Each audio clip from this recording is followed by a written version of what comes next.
Dito guys, speaking pa lang natakot na agad yung unggoy dahil nag first pick ng Odette yung kabalan, sabi ko naman sa kanya mabilis ang burst lang yan. Kahit mete pa yung Odette kapag Harley na ang gamit ko matik sure win yan. At dahil may Franco sa kabalan alam kong mag-invade siya kaya naman nalaman ko na agad ang gagawin niya, balak niya pakunin ang blue bluff ko pero syempre hindi siya magtatagumpay. Wala na nga siyang nagawa kung hindi tumakbo, kaya naman si Odette na lang ang napili namin pitasin, bagay nga sa'yo, meta mo mukha mo. Oh, ang angas mo ah. Dito naman nahuli ako nag-rotation kay Layla kaya naman mabibigyan siya ng Karina pero huwag ka mag-alala Layla hindi tayo papayag ng inaapi ka, sobrang OP na din pala ng Layla ngayon dahil sa mga bagong item at patch, kada laro ko ata hindi pwedeng walang Layla nakakampi o kabalan. Walang kadala-dala yung Karina dito at Yumise pa nga, natikman na naman niya ang ultimate ni Harley na sarapan ata, para hindi na makatakas ay niretrihan ko na nga, at dahil nawala ang core nila makakalibre tayo ng turtle, hindi na sila sumubok pumunts dahil wala ang Karina nila.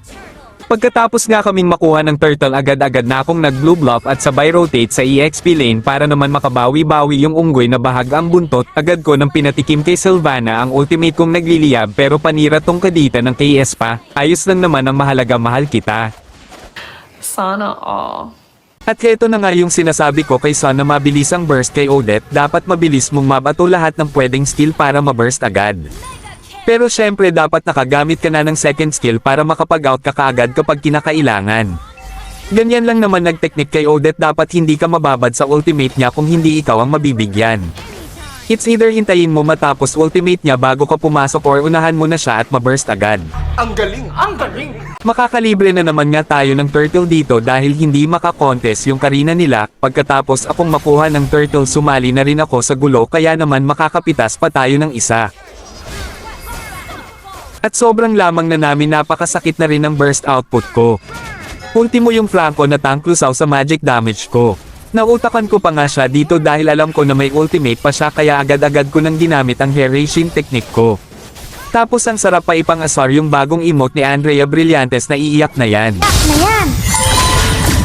At dahil wala nang magawa ang mga kabalan diretso lang kami sa pagwasak ng kanilang mga tore. Ang sarap pa spam ni Andrea Brillantes.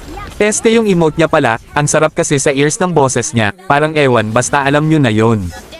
At kung umabot ka hanggang dito maraming salamat idolo, napakalaking bagay sa aming mga content creator ang suporta nyo, at sana kung okay lang total wala naman bayad baka naman makahingi ng react, follow and share, pagpalain kayo mga idolo, sa tulong ng suporta nyo ay gaganahan pa kami gumawa ng mga video, maraming salamat.